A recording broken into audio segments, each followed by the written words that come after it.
Our next witness for tonight is the Reverend Dr. Sheldon Shipman. He will be introduced by the Reverend Dr. Peter Wherry, after which he will have an affirmation by none other than Reverend Brent Jones. I turn it over to you, Dr. Wherry.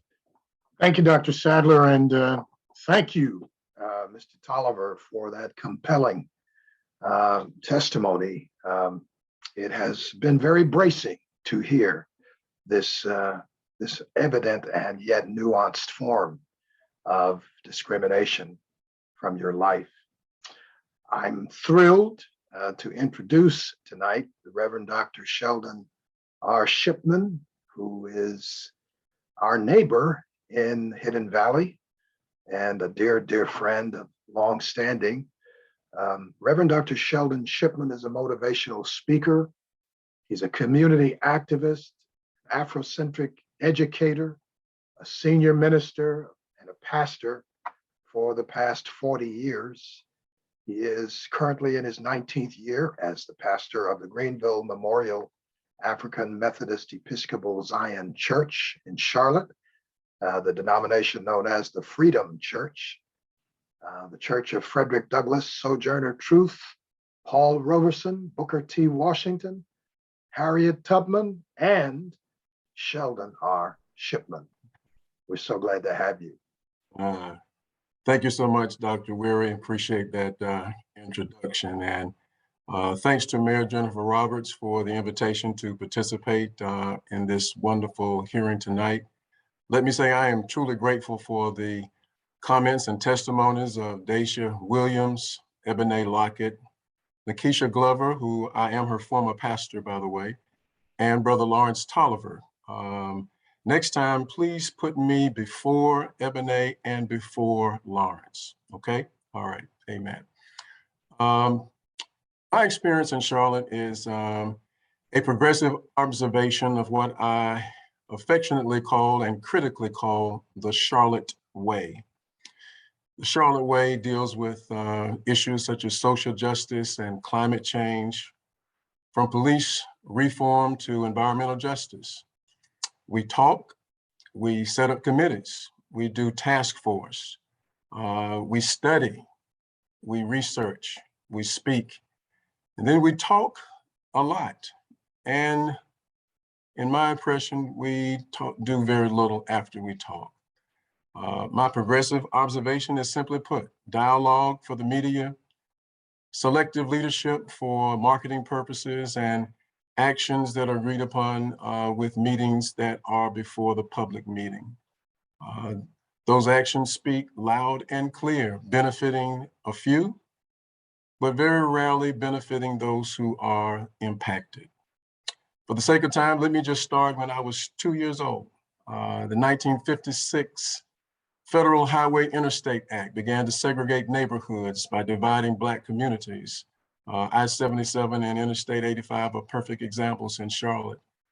Then when I was born, the Housing Act of 1954 started the urban removal projects across America that displaced Black communities and churches, inclusive of our own beloved city, the Queen City. From the Black Wall Street that used to be in the Brooklyn community, including Second Ward, the Good Samaritan Hospital, which is now the home of the Panther Stadium, the devastation of that displacement and the trauma associated with it, the Black community has never fully recovered from those policies, both overt and covert, which is why I believe that we are still 50th on the list of cities with the worst record of upward economic mobility.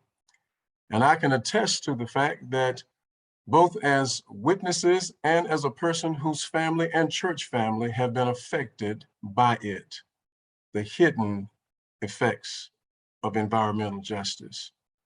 In 1972, 48 years ago, I was a college student at UNCC.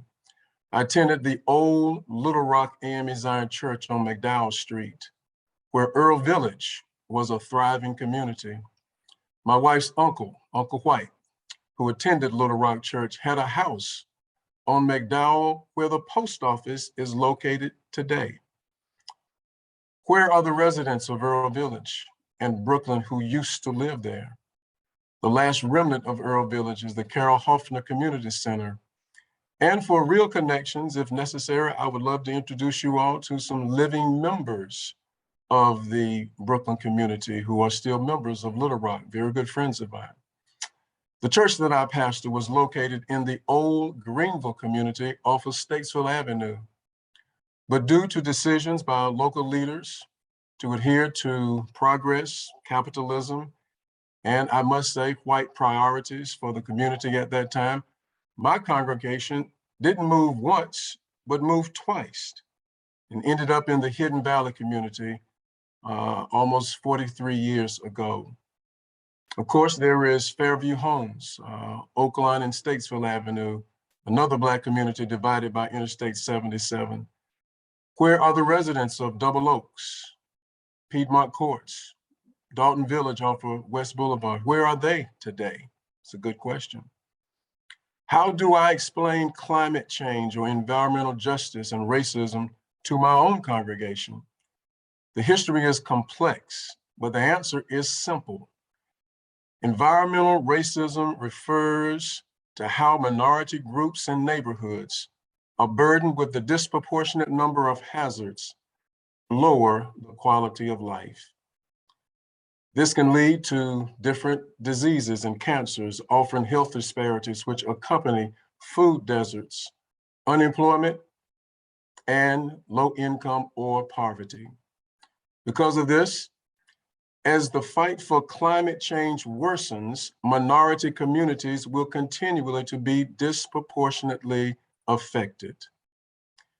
In a study done by Robin DiAngelo in White Fragility, she showed that in 2016, 90% of Congress is white, 96% of the US governors are white.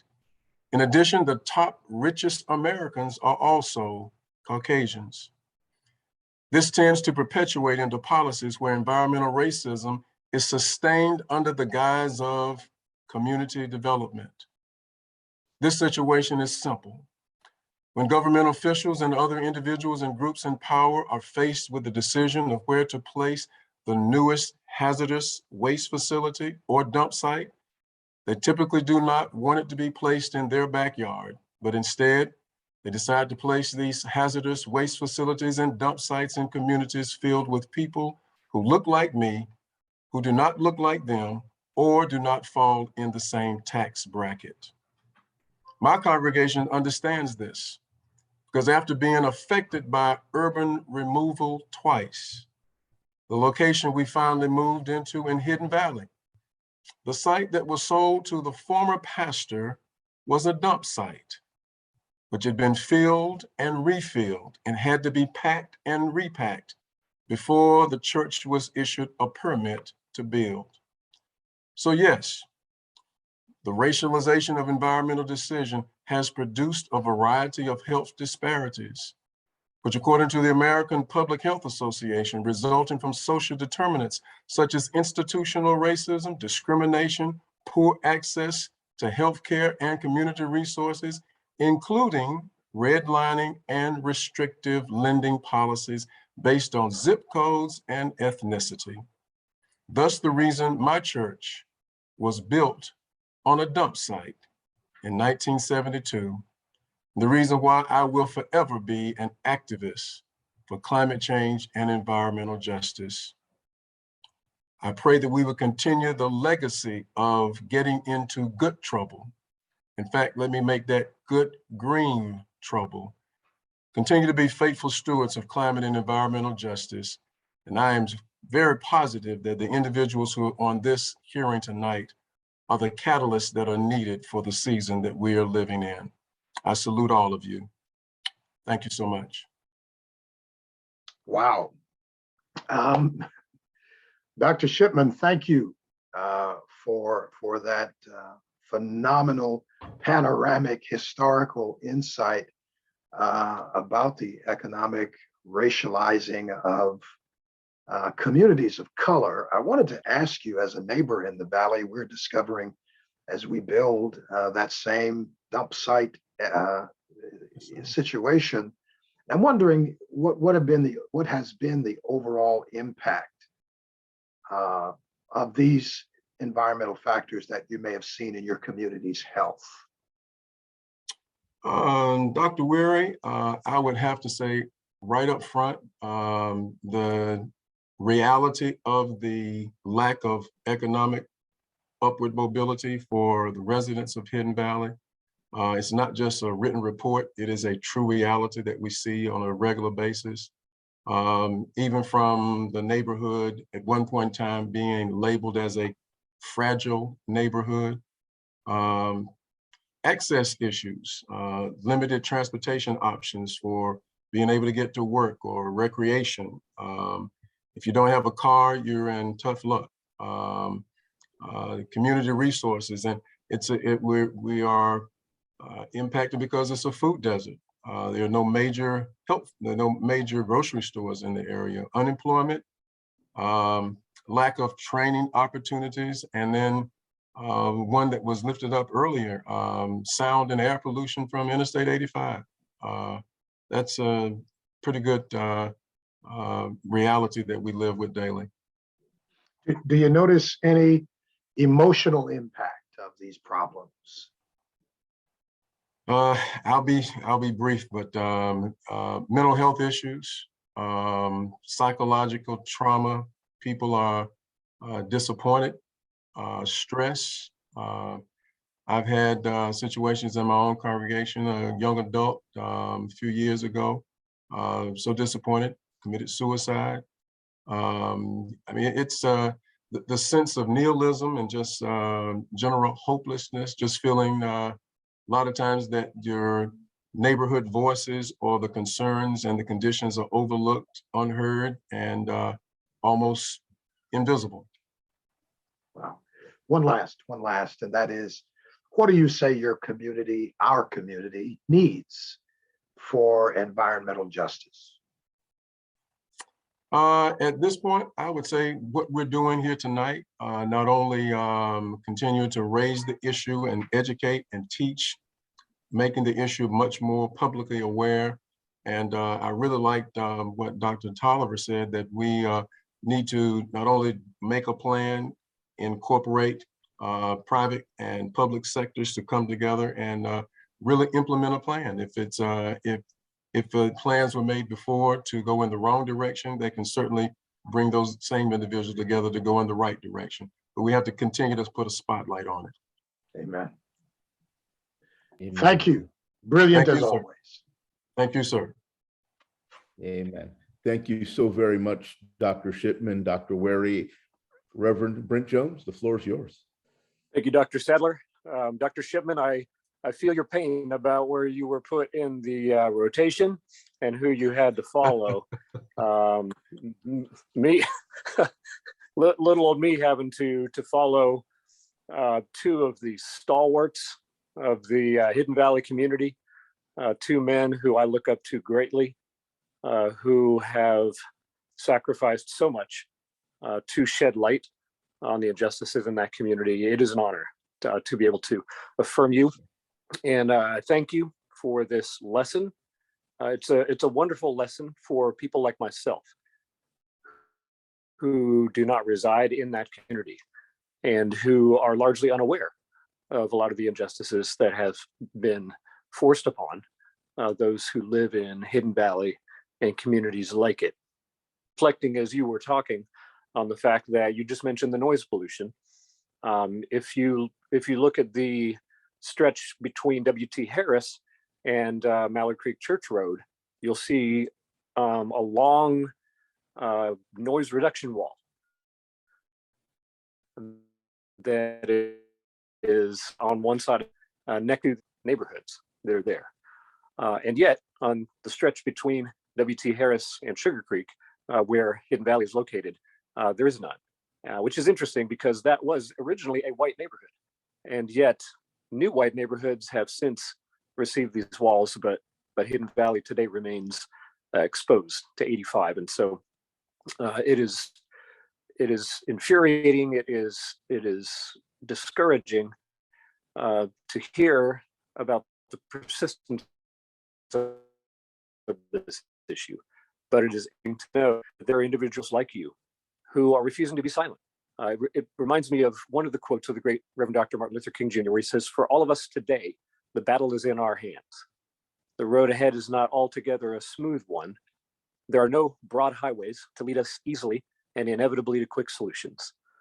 We must keep going." And so, Dr. Shipman, Dr. Wherry, I encourage you, keep going. Keep shining light on this. And may God hear and may he heal our land. And in closing, I'll say, as one man of the cloth to another, we both know that in the law that was given to Israel by Moses, that God made provision for the renewal of the land. That's right. In Exodus 23, as well as for the poor in Leviticus 23. And there's a connection there between the land and how God instructed his people to care for the land in such a way as to provide for those who have not. And following the law was supposed to be costly for the Israelites. But unfortunately, Sure. we have taken the cost and we have forced it upon those who we are supposed to be caring for. We, speaking for myself, from those who are more privileged. That's not the type of costliness that God wanted, but we have forced that cost onto others. Shame on us. But thank you that there are clarion calls like this. And may you continue, sir, to continue to speak and shine the light brightly on this issue. Thank you. Thank you, sir. Amen. Thank you so very much, Dr. Shipman, Dr. Wherry, for your work there, and Reverend Jones for that powerful affirmation there. You all are gifts to our larger community, for which I'm happy. Let me also say thank you to each of our impacted witnesses this evening who have shared so much of your soul with us all. We're grateful to you.